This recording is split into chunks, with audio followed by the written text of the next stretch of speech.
जय श्री कृष्णा दोस्तों। मैं आज आपके लिए लेकर आई हूँ रचना कंडवाल जी की लिखी हुई एक शिक्षाप्रद कहानी। सुबह के 7:30 बजे जब निधि स्कूल के लिए तैयार हुई तो चुपके से ऊपर मम्मी के बेडरूम में गई। धीरे से ड्रॉर सरकाया तो देखा सारा सामान बिखरा पड़ा था। नीचे ड्राइंग रूम में आई तो पापा सोफे पर बेसुध सो रहे थे। अपने रूम में आकर उसने अपनी गुल्लक में से 50 रुपये निकालकर पॉकेट में रख लिए। बैग उठाकर बस के लिए निकलने लगी तो सरोज आंटी, निधि बेटा आलू का पराठा बनाया है, खा लो। निधि ने मायूस नज़रों से सरोज आंटी को देखा। नहीं आंटी, भूख नहीं है। सरोज ने ज़बरदस्ती टिफ़िन उसके बैग में डाल दिया। निधि स्कूल के लिए निकल गई। सरोज सोचने लगी, बेचारी छोटी बच्ची साहब और मेम साहब के रोज़ के लड़ाई झगड़े से इस 13 साल की उम्र में कितनी बड़ी हो गई है। सरोज पिछले 10 सालों से नेहा व नरेश के यहाँ काम कर रही है। दोनों मल्टीनेशनल कंपनी में ऊंचे पदों पर कार्यरत है। निधि उनकी इकलौती बेटी है, किसी चीज़ की कोई कमी नहीं है। पर हर समय दोनों एक दूसरे से लड़ते रहते हैं। नरेश पिछले कुछ समय से नेहा से तलाक चाह रहा है और चाहता है निधि की जिम्मेदारी नेहा उठाए और नेहा निधि की जिम्मेदारी नरेश को देने के साथ साथ जायदाद में हिस्सा चाहती है। इस कारण दोनों लड़ते रहते हैं। बच्चे की जिम्मेदारी कोई नहीं लेना चाहता, इसलिए दोनों एक दूसरे के लिए अपशब्दों का इस्तेमाल करते हैं। बेचारी निधि स्कूल से घर आकर अपने कमरे में दुबक जाती है। केवल सरोज आंटी से ही बात करती है। रोज की तरह नेहा और नरेश ने नाश्ता अपने अपने कमरे में किया और ऑफिस के लिए निकल गए। करीब 12 बजे स्कूल से कॉल आया कि जल्दी हॉस्पिटल पहुंचो, निधि को चोट आई है।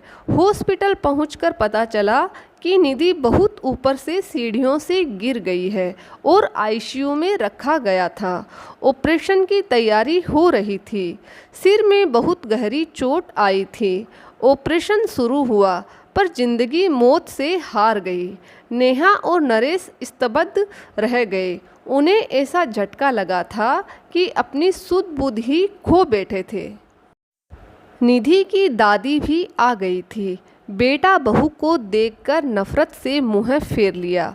पूछताछ हुई। टीचर स्टूडेंट सभी के बयान लिए गए।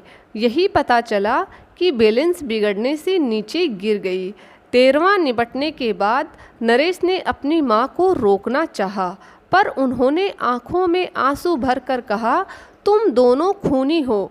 तुम्हारी जिद मेरी पोती को खा गई। मैं उसे अपने साथ ले जाना चाहती थी, पर तुम दोनों ने उसे अपने अहम का मोहरा बनाकर उसकी जान ले ली और मां चली गई।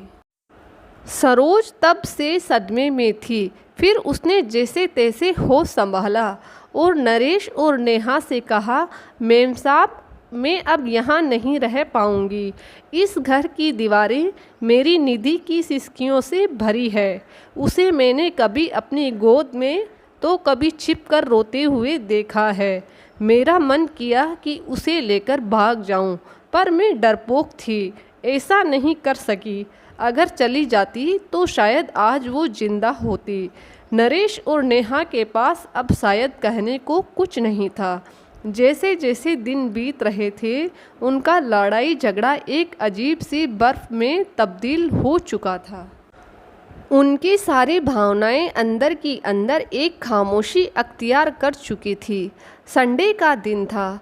बड़ी मुश्किल से नेहा ने निधि के रूम में जाने की हिम्मत जुटाई थी। महीनों दोनों उसके कमरे में कदम नहीं रखते थे। कैसे माँ बाप थे वो दोनों। उनका रूम, उसका बेड, तकिया, उसकी किताबें, उसकी पेंसिल, पेन, स्कूल बैग सब वैसे ही रखा था।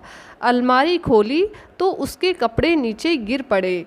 उसका हल्का ब्लू नाइट सूट जिसे वह अक्सर पहना करती थी। नेहा रोते हुए उसमें से सामान निकालने लगी। तभी उसके हाथ एक ब्लू कलर की डायरी लगी। उसने कांपते हाथों से उसे खोला। आगे कुछ पेज फटे हुए थे। पेज दर पेज टूटे दिल की दास्तां छोटे छोटे टुकड़ों में दर्ज थी। मम्मी पापा, मैं आपको डियर नहीं लिखूंगी क्योंकि डियर का मीनिंग प्यारा होता है। पापा, आप मम्मी को कहते हो कि तुम्हारी बेटी, और मम्मी आप पापा को कहते हो तुम्हारी बेटी। आप दोनों ये क्यों नहीं कहते कि हमारी बेटी?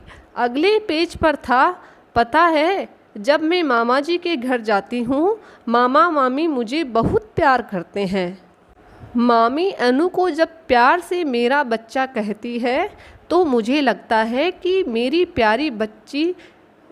प्यारी बच्ची नहीं हूँ। मम्मा, मैं तो आपका सारा कहना मानती हूँ, फिर भी आपने मुझे कभी मेरा बच्चा नहीं कहा। एक पेज पर लिखा था, मम्मी, मैं जब बुआ के घर जाती हूँ तो वो भी मुझे बहुत प्यार करती है, पर खाना हमेशा नक्श की पसंद का बनाती है।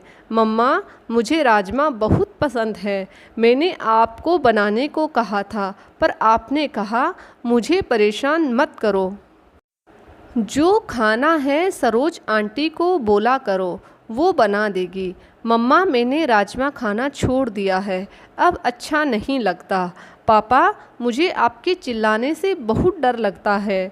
पापा, मैं आपके साथ आइसक्रीम खाने जाना चाहती हूँ।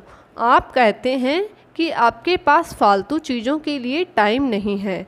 पापा, जब चीनू मासी और मौसा जी मुझे और विपुल को आइसक्रीम खिलाने ले जाते हैं तो वो कभी ऐसा नहीं कहते।